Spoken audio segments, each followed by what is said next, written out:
आज मु right of private defence टाको आमे को परिस्थिति रे आमे जन को मृत्यु दे परिबा तार प्राणहानि करि पारिबा से विषय में आज डिस्क्राइब करके कहबी।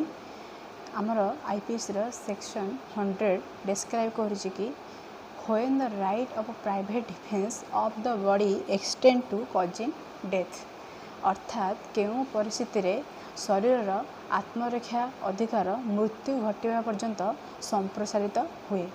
प्रथमतः एपरि आक्रमण जहाँ यथायथ आशंका जन्माए जे ताहार प्रतिरोध करा नगले व्यक्तिर गुरुतर भावे आघात प्राप्त किंबा प्राणनाश घटिब। द्वितीय रे काहाकू बलात्कार करने उद्देश्य रे आक्रमण करवा। तृतीय रे अप्राकृतिक लालसा चरितार्थ करने उद्देश्य रे।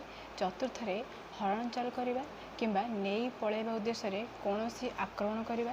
पंचम रे कोनोसी व्यक्ति को अवैध भावे अटक रखिवा सहित कोनोसी आक्रमण करवा जहाँकि सेही व्यक्ति ठारे आशंका सृष्टि करे जे तार खलास निमंते से सर्वसाधारण ठारू साहाଯ୍यर भिक्षा मागिबाकू असमर्थ।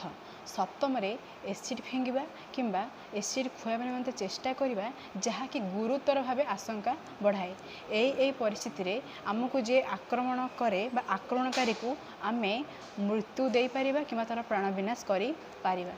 Thank you.